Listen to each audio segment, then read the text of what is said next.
En 1985 sort Taram et le chaudron magique. Produit par Disney, c'est à l'époque le film d'animation le plus cher jamais réalisé. On parle là de 44 millions de dollars. Et ça se sent, le film est magnifique, déjà visuellement c'est super fluide, super beau, la direction artistique est superbe, et même sur l'histoire, c'est beaucoup plus sombre que ce que pouvait faire Disney à l'époque, avec un méchant complètement terrifiant. Et c'est là que ça coince, le film fait peur au jeune public. Il y a aujourd'hui des témoignages d'adultes encore traumatisés par le Seigneur des Ténèbres, le grand vilain.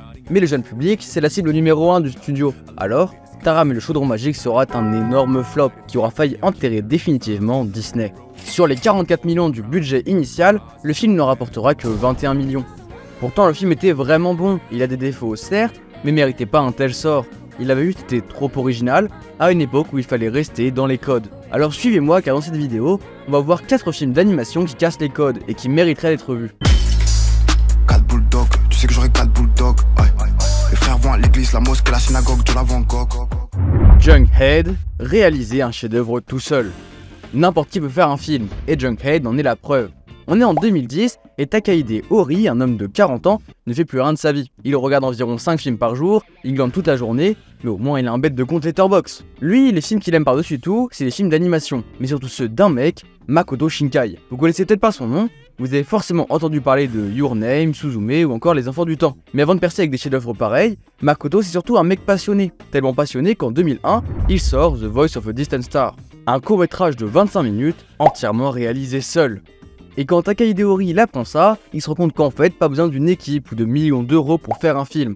Je rappelle, on est en 2010 et à ce moment-là, il se lance dans le projet de sa vie, réaliser un film en stop motion tout seul et sans aucune connaissance. Bah oui, parce que le frérot, il connaît rien en animation, en stop motion, en photographie, en lumière, bref, tout ce qu'il a c'est une culture cinématographique immense. Alors, à l'âge de 38 ans, il va tout apprendre sur internet de manière autodidacte grâce à des tutos en ligne. Il va aménager son garage pour en faire le décor de son film et va créer des tonnes de petites marionnettes à articuler, jusqu'à qu'en 2017 sorte Junkhead. Déjà quand tu découvres ce film sans savoir toute l'histoire derrière, sans savoir que c'est un big daron qui veut prouver que n'importe qui peut faire des films, bah t'es impressionné. Junkhead, c'est exceptionnel. L'histoire, c'est un petit cyborg qui découvre un monde souterrain peuplé de créatures en tout genre, en ayant perdu lui-même la mémoire. Seulement cet univers est une dystopie, dans laquelle l'humanité est en train de disparaître, avec des monstres affamés partout, et où chacun est prêt à tout juste pour un peu de nourriture. Rendez-vous compte que cet univers de ouf là, c'est juste un mec dans son garage qui l'a fait. Mais le film c'est pas que ça, c'est un humour incroyable, il y a de les vannes, c'est sublimé par des mouvements ultra grotesques, parfois un peu malaisants, par une animation un peu trop réaliste, une nature sensible moi. Il y a un lore ultra étendu et qui est premier degré plus complet que pas mal de films de SF actuels, le tout encore une fois fait par un seul mec. Le film est d'ailleurs multi-récompensé, en 2017 au Fantasia Film Festival, il gagne le prix de meilleur film d'animation et Ori du meilleur réalisateur. Et en 2021, du meilleur film d'animation international au Festival du film fantastique de Strasbourg. Bref, un succès totalement mérité vu les années de boulot. Les galères aussi, par exemple le réalisateur avait prévu une campagne de financement participatif qui a totalement échoué. Ce long métrage est d'une grande qualité, on prend énormément de plaisir à découvrir cet univers magnifique et ses personnages loufoques. Et j'espère que je vous aurai donné envie de le regarder. D'ailleurs, si c'est le cas, ou juste que la vidéo vous plaît, bah n'hésitez pas à vous abonner, c'est gratuit, ça soutient énormément la chaîne. Dead Leaves, le premier succès d'un génie. Hiroyuki Imaishi était un génie, mais au début, un génie pas trop compris. En même temps, il commence sa carrière en 1996 avec les épisodes 25 et 26 de Evangelion, et ceux qui connaissent un peu l'anime savent que ces deux épisodes sont les moins appréciés. Il y avait même eu des débordements de fans qui allaient vandaliser les studios tant la fin de Evangelion ne leur plaisait pas. Et Hiroyuki bossait spécialement sur ces deux épisodes, donc ça a failli éteindre sa carrière. Mais heureusement, il s'accroche. Il bossera ensuite sur des animés très cool, genre Shaman King ou FLCL, au point qu'il rejoigne les studios production IG. Vous les connaissez peut-être pour Ghost in the Shell ou tout récemment Kaiju No. 8. Il bosse un peu avec le studio jusqu'à qu'en 2004, il lui laisse faire son propre film. Un véritable banger psychédélique qui te casse le cerveau tant c'est étrange, Dead Leaves. Mais avant de parler du film, je conclus par rapport au réalisateur. 3 ans après, il crée sa propre série, Gurren Lagann, pas trop connu. Des années plus tard, il crée son propre studio, Trigger, dans lequel il réalise l'anime Kill la Kill, il fait le film Promare en 2019, ou encore tout récemment, l'anime Cyberpunk Edge Runner, un classique moderne selon moi. Bref, c'est bon, j'ai assez sucé ce réalisateur de génie, parlons donc de l'excellent Dead Leaves. Il s'agit d'un moyen métrage, donc d'une 50aine de minutes, mais c'est sûrement les 50 minutes les plus intenses du cinéma d'animation. Déjà, c'était gravé par une direction artistique unique, avec des couleurs de partout et des ombres en noir complet. Ça crée un style un peu BD indé, style Umbrella Academy ou Mutafukas par exemple, mais en animation. En plus, c'est ultra fluide, il y a des mouvements de caméra H24, tout a l'air d'être filmé en grand angle, bref, c'est magnifique, c'est une véritable claque visuelle. Et tout cet univers barré, complètement fou, il réside également dans le scénario. Je veux dire, le synopsis, c'est une femme punk et un homme télé qui se réveillent à poil sans souvenir et qui vont direct vouloir braquer une banque. Du coup, évidemment, ils se font arrêter, emprisonnés sur la lune avec plein de types chelous, et ils vont vouloir s'échapper. Ouais, c'est incroyable. Le scénario est ultra simple et tellement cool, ça laisse aux animateurs carte blanche pour donner vie à leur plus gros délire en étant bien déchirés. Y a pas un seul moment où ça te prend la tête, le film est super court et tellement efficace. C'est une pépite qui mérite d'être vue et qui est entièrement disponible sur Dailymotion. De son côté, Hiroyuki Imaishi a un nouveau projet qui sort bientôt. On sait pas trop c'est quoi, mais il y a des rumeurs comme quoi c'est un projet pour célébrer les 15 ans de Gurren Lagann. Bird Boy The Forgotten Children, la passion d'un homme. Alberto Vázquez Rico est un véritable passionné. Passionné par le simple fait de créer, ou de donner envie aux gens de créer. Si bien qu'en 2003, il fonde avec quelques collègues dessinateurs Polakia, un groupe de créateurs de BD, les Avengers espagnols si on me demande. Et c'est grâce au soutien de Polakia que Alberto va sortir en 2006 son premier petit succès, Psychonautas, bien qu'il reste toujours un petit peu dans l'ombre. Psychonautas c'est une BD très mignonne, bien que très sombre.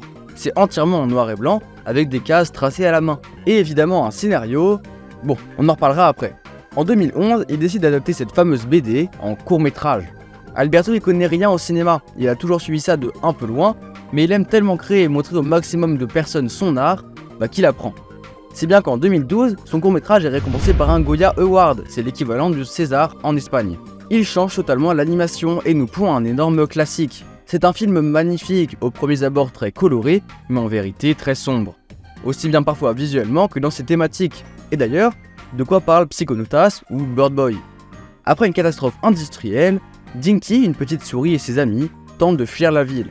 Dinky espère que son copain, Bird Boy, les rejoigne, mais il se noie dans la drogue après la mort de son père, abattu par la police. Et évidemment, ça va plus loin, avec un lore de fou, avec des monstres énormes, avec des personnages et des histoires très intéressantes. Mais je ne veux vraiment pas vous gâcher le plaisir de découvrir un film aussi touchant, avec des thématiques très importantes comme la toxicité familiale, la dépendance, la misère, ou le simple fait de s'écarter des gens qu'on aime lorsqu'on souffre. Mais attention, ça reste un film de fantasy avec un univers magnifique. Ne loupez pas ce banger. D'ailleurs, Alberto a pris goût au cinéma. En 2021, il sort Unicorn Wars. Je l'ai pas vu, bien qu'il me tente. On est toujours sur un monde très coloré, avec une face très sombre. Metropolis, le film d'un siècle. Le film Metropolis de 2001, c'est l'adaptation d'une adaptation d'une adaptation. Il y a zéro van. En fait, tout commence en 1926, en Allemagne. Thea von Harbou est une romancière de génie. Elle a écrit plusieurs chefs-d'œuvre que je n'ai pas lus car je suis inculte, dont Metropolis. Un roman de science-fiction sur la folie des grandeurs et la lutte des classes. Mais elle l'a pas écrit toute seule. En fait, en parallèle, elle travaillait avec son mari, Fritz Lang, sur son adaptation cinématographique. C'est pas la première fois qu'elle fait ça, elle a l'habitude d'adapter ses bouquins avec son mari. Mais là c'est spécial car le film Metropolis de 1927, c'est le film le plus cher jamais produit à l'époque. On parle là d'environ 21 millions d'euros. Et ça se voit car le film est une prouesse. Visuellement c'est du jamais vu pour l'époque, mais malheureusement il n'aura pas le succès qu'il mérite. Ça ne sera que des années après que l'on considérera vraiment ce film comme un chef-d'œuvre. Et donc faisons un gros bond dans le temps. On est maintenant en 1949 et Osamu Tezuka, le papa du manga, celui qui a créé le Roi Léo, Astro Boy ou encore Dororo, il tombe dans un magazine sur une image. Un screen du film de 1927 où l'on voit la belle ville de Metropolis. Il a pas vu le film, mais ça l'inspire. Du coup, quelques mois plus tard, il sort un one-shot du même nom, avec un univers très inspiré. Le manga tombe peu à peu dans l'oubli. Ce n'est finalement qu'une goutte d'eau dans la carrière d'un génie. Mais pourtant, en 2001, Rintaro, un réalisateur ayant l'habitude d'adapter des projets de Tezuka, trouve l'envie, d'une nouvelle fois, adapter Metropolis. Mais cette fois, dans une forme encore bien différente. Le long métrage empruntera le style graphique incroyable du mangaka. Pas mal d'éléments de son manga, les personnages, le style, steampunk, jazz à la Cowboy Bebop. Il est visuellement impeccable, sérieusement, regardez-moi ça. On est toujours sur ces immenses bâtiments, cet univers très complexe, et très coloré aussi, avec cette sombre organisation qui semble tout diriger. Seulement, il y a une différence par rapport à l'œuvre de Tezuka. Le réalisateur du long métrage s'est cette fois-ci grandement inspiré du film et du livre de 1927, au point que l'histoire ressemble bien plus au vieux film qu'au manga qui l'adapte. Alors pour moi c'est la version ultime de Metropolis. Plus personne n'en parle aujourd'hui, mais ça reste une véritable pépite qu'il faut à tout prix découvrir. Voilà, j'espère que je vous aurai donné envie de regarder ces pépites du cinéma, et encore une fois, si la vidéo vous a plu, abonnez-vous car ce genre de vidéo c'est beaucoup de recherche, mais c'est également beaucoup de plaisir, car à la base, ces 4 films, c'est des films que je kiffais, mais sans savoir tout ce qui se cachait derrière. J'ai juste choisi 4 films à recommander, et je me suis rendu compte que derrière chaque œuvre artistique, il y a toujours des histoires incroyables, des mecs passionnés qui veulent juste transmettre leur imagination. Et quoi de mieux que le cinéma pour ça? Sur ce, c'était Marley, à plus. Gracias.